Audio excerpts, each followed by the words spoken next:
Okay, you're in for the e-ticket ride of the evening, for those of you who are into close-up magic. The performer that you're about to meet has appeared on a number of television shows, among them That's Incredible, Ripley's Believe It or Not, all of the talk shows. He's in the Hall of Fame here at the Magic Castle. He's over there, he's got a caricature on the wall. He is well known in the field of magic, and one of the reasons why is because he doesn't do a lot of magic. What he does with the deck of cards, watch out. Ladies and gentlemen, please welcome the one and only Richard Turner.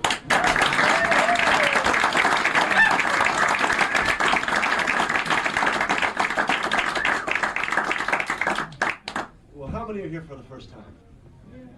Oh, that makes a few of us. Good. Well, what I do is demonstrate how the old riverboat gamblers used to take your money. People like Canada Bill who believed that suckers have no business with money anyway. Introduce, your name is? Carrie.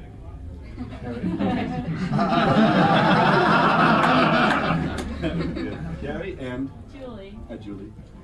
Carrie, would you do me a favor and cut half the deck here? That's good. Put the other half on top. Finish the cut. Very good. Now, when I ask you to cut the deck, you now know what to do. Now, when you play poker, blackjack, bridge, whatever you play, you want to make sure the deck is really evenly mixed. Now, I'm going to show you different ways to see people cut and shuffle a pack of cards. This is called an up-the-river cut. This is an alternating up-the-river cut. This is a flying three-way up-the-river cut. This is what's called a strip cut. Now, there are many ways a pack of cards can be shuffled. I'm sure you've seen this business here where people can chop the cards back and forth. Accomplishes very little. Then there's what I call the wedge shuffle, where the cards are taken and kind of wedged down into each other. You ever seen that, Carrie? Probably the most common shuffle is this. I call it the crunch shuffle because it bends the hell out of the cards. Now, the dealers in the casinos do what's called a closed riffle shuffle and a up-the-river cut. Back in the days of faro, the old faro dealers could actually take the cards and lace them up every other card. Wow. That is a considerably a more difficult method of shuffling the cards. Probably the most difficult of all shuffles is to shuffle the cards with one hand. Now, I've shown you a half a dozen ways of shuffling and cutting the cards. The deck should be fairly evenly mixed, wouldn't you think? Let's see just how evenly mixed the cards are. Ace, 2, 6, 4, 5, 6, 7, 8, 9, 10.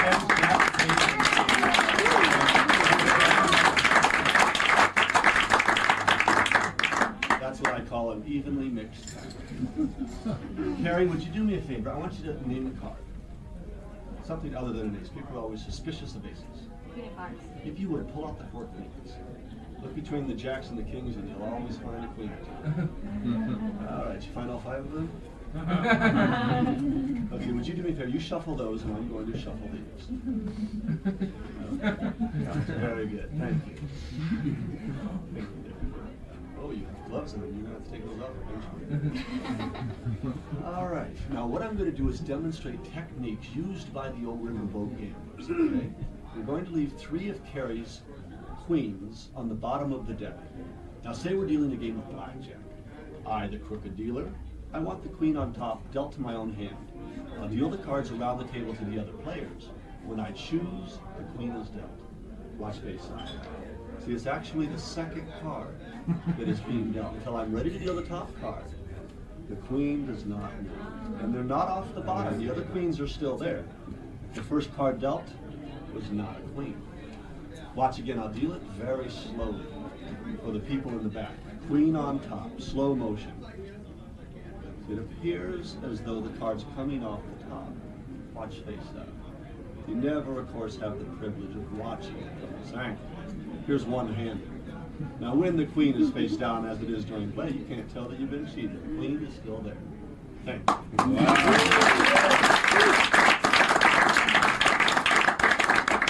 I'm sure you've heard of people dealing off the bottom.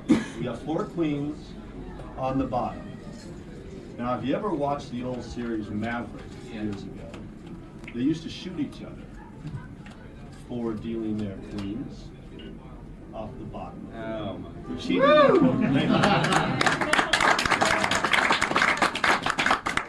Now, the most difficult of false dealing a pack is after a deck is cut, to deal cards out from the middle of the deck. Now, I'm going to leave a pair of the queens face up, so you can try to watch them as they come out. Julie, would you give me a number of players in a card game? Pick a number between 1 and 8. 4. Watch.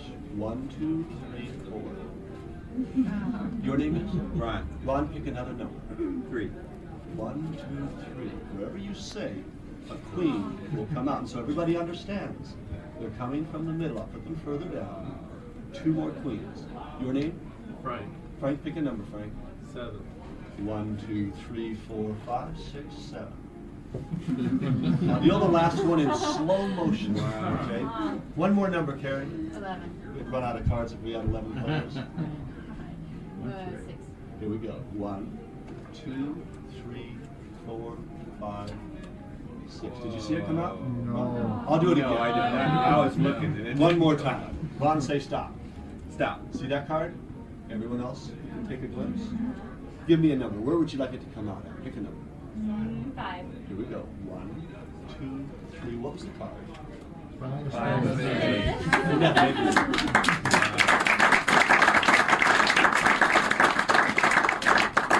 In other words, I can deal any card anywhere, anytime. It's a handy thing to be able to do. Let me remember your face. How do you know this is really happening?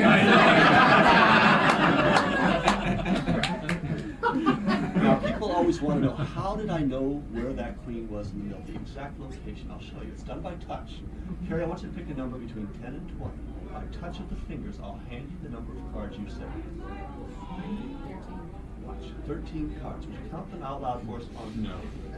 By touch, I can feel 13 cards. 2, 3, 4, 5, 6, 7, 8, 9, 10, 11, 12, 13. Wow. That's great. We're going to do it again. We're going to make it more difficult. 1 to 52 this time. But don't say 52. There's no skill. Between 10 and 40, that's where it's tough. Call a number. 27. 27? And can you count them for us? I think that's 27 cards.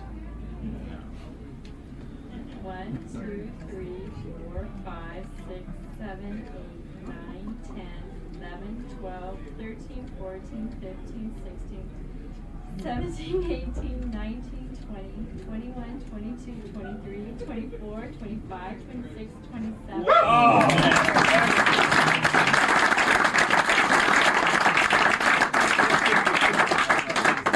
In fact, if there anyone out there with a stack of your personal business cards, you can pass them forward. I can touch them and tell you how many you have. Anybody with a stack, very quickly pull them out. Stack. You have to have more if you want to, too. Oh, here we go. I'll have to be from the same stock. That is the whole point.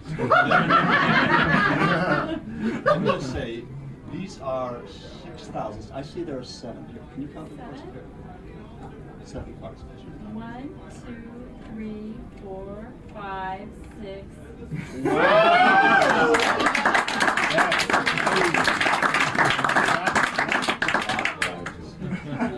Watch the hands. I'm going to try 2 different numbers at the same time. 4 and 10. 1, 2, 3, 4. There's 10.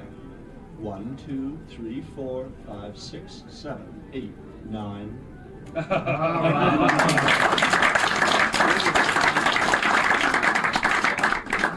Now there's a reason for developing that touch. Another purpose. The purpose is this. What do we have here, Carrie? 4 queens. The purpose is I can take Carrie's queens and shuffle them back into the deck, exactly where you want them to go, stacking the deck. Once again, we'll do this. 4 queens. Would you do me a favor? Take the cut out of it here and finish the cut. Ron, change the situation. How many players? 5. 5 players. And Carrie, once again, you're going to be my partner. Where do you want to sit? 1, 2, 3, 4, or 5? 5. I'm going to attempt to shuffle the cards to the 5th, 10th, 15th, and 20th position of the deck. 5 players, 5th position. And once again, as you did earlier, deal 5 hands face up across the table. Start here. 1, 2, 3, 4, and you're 5.